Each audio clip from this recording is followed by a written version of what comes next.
Ladies and gentlemen, we're filled this afternoon with various emotions. Our emotions are bubbling over.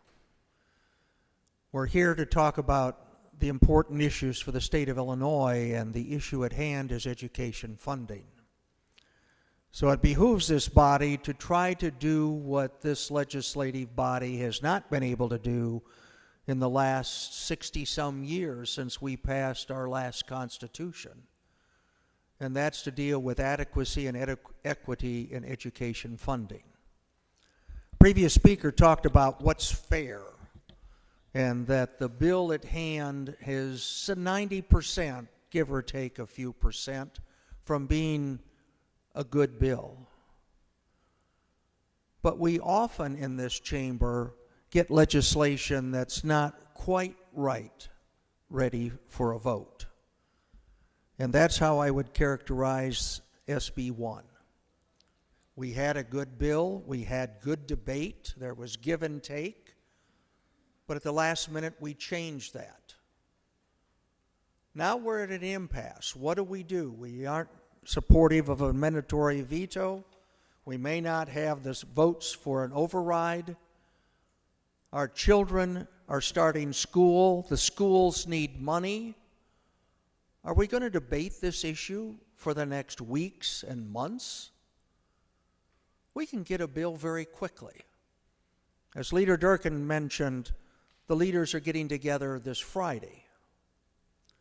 Let's encourage our leaders to get that bill to a good bill level, where we deal with the Chicago pension issues that perhaps need to be addressed outside the funding model and in the pension code where they belong.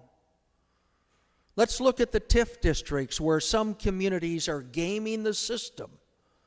And if we're talking about local capacity target, are sheltering their local capacity. Let's talk about mandate relief that we've been talking about for so many years that allow schools to address their needs.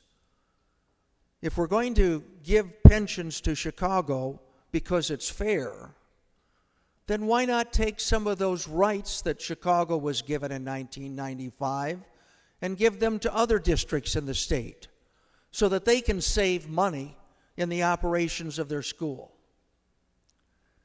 If we're going to be fair, let's look at the block grant that has provided more money than Chicago said they needed 3 years ago to provide the special education needs.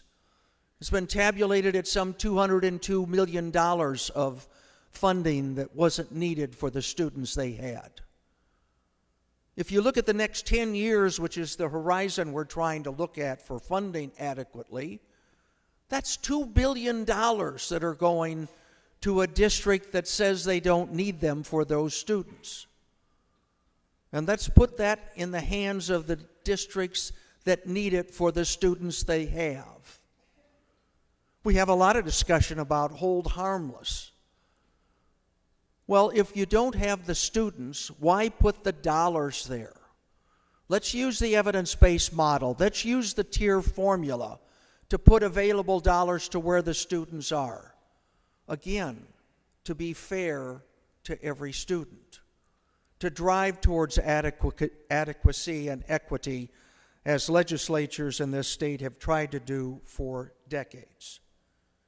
Let's look at try to streamlining the process of waivers.